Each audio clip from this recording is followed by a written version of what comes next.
So welcome everyone to the second workshop of the Connection Counselor Leadership Series. Today we're going to have a very interesting topic dealing with an insubordinate subordinate. So hopefully this never has to happen to you, but if it does, it's better to be prepared. And I've actually had experience of that myself. My first go around with it, I didn't do a particularly good job. So hopefully there's something in here which can help all of us do a bit of a better job. So it can be difficult, especially when you're put in a position of leadership.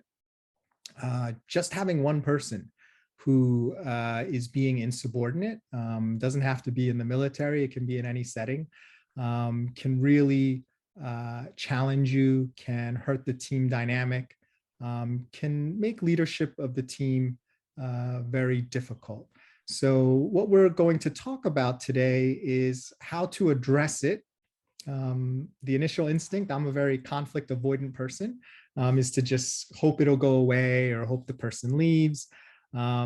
That's not really handling the situation. That's just sort of wishing that things work out for themselves. And sometimes they do, and sometimes they don't. But we're going to try to go over an approach here today, which is a little bit more proactive, where you can really engage in a positive way, because I think the reason why a lot of us are hesitant to engage with someone who's being insubordinate is we're afraid we're actually going to make things worse, right? And no one really wants that. And sometimes firing the person isn't exactly an ideal solution either. So real leadership comes from being able to engage in the difficult situation and improve it when it wouldn't be easy just for anyone to do that. All right, so this is my favorite part. This is a new part that we're going to do. I'm going to ask for people here to play the role of Data, and I will play the role of Worf. And we're actually going to go through the dialogue, and I'll have it up. It'll be easy for you to see and read. So you can actually feel, like, embody the experience of the leadership rather than just watching it. I feel like there's something very different when the words actually come out of your mouth and it's inside your body. And then we'll discuss and we'll look at some of the principles, which some of you have shared and I've shared already. And we'll kind of parse those out. So it'll be a little bit more powerful scene.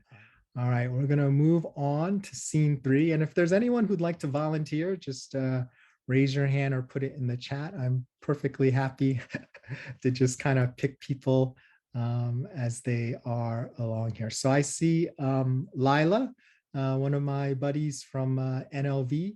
If you could join us for scene 3, that would be excellent. Lila, if you're here, can you unmute just so I know that you're here? Oh, I'm here. I just found the link. Hi. Hey, Lila. Great to join us. So we're just going to do a little acting here where we read a couple lines. So you can embody the great leader and I can embody the insubordinate subordinate. Are you ready? Okay, sure. Okay, so where are my lines?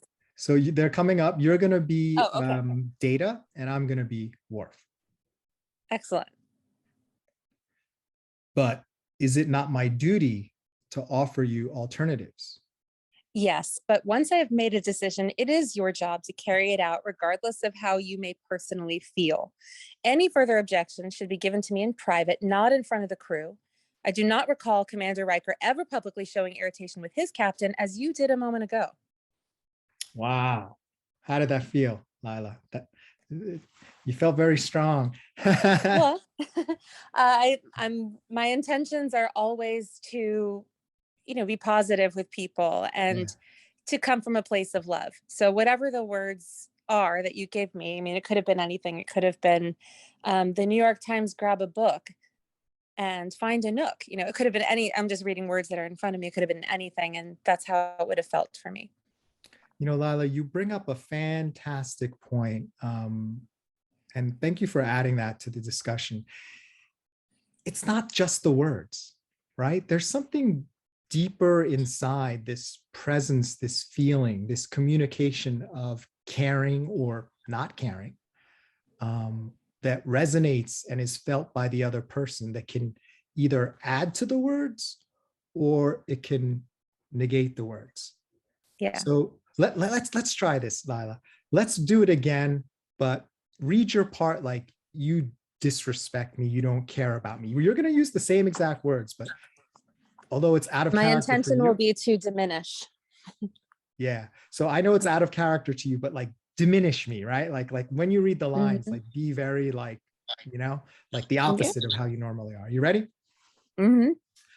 But is it not my duty to offer you alternatives?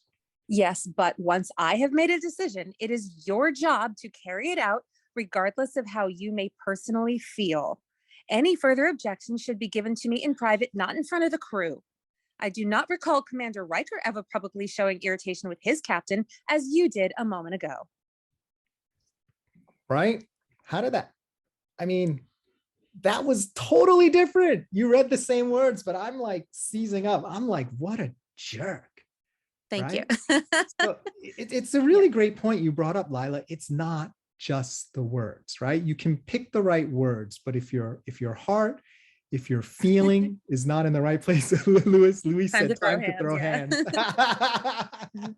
You Gosh, don't I want wish I Lila could to say get that in any when fist I fights. argue with someone that I always come from a place of love, because I think it would be more effective, just seeing from the comments how people are experiencing the communication differently. But the truth is, when I'm pushed past my capabilities of Mhm. coming from a place of love, that what you just all heard is what I default to. So it's a lot of intention. It's a lot of exhausting commitment to make sure that I come from that positive place. Yeah, absolutely. Well, thank you adding that to the discussion. Quick plug, the next session is already planned.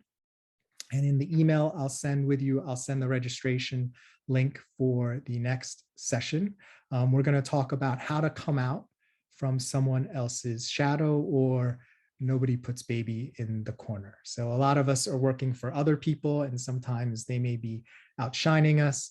How do we do our job and serve the people we're supposed to serve while not being taken advantage of and never getting the chance to shine ourselves? I know that's a big issue for a lot of people at mid-level. So we're going to tackle another tough issue there. So hopefully you'll be able to join us for that. And I just wanted to close by thanking everyone for your time. I know it's the middle of the day. Thank you for spending time with us. If you have any questions, feel free to reach out to me, or if this is a session that someone else or an organization may be interested in, please reach out to me. Would love to discuss. So I like to end on time. I'm a bit of a stickler for time. So I like to start on time and end on time. So we'll give you back a few minutes. I'm going to stay in the chat in case anyone wants to chat till 12, but otherwise, thank you very much. And please keep an eye out for that email. And please do leave a comment on LinkedIn. I would truly appreciate it. Thank you.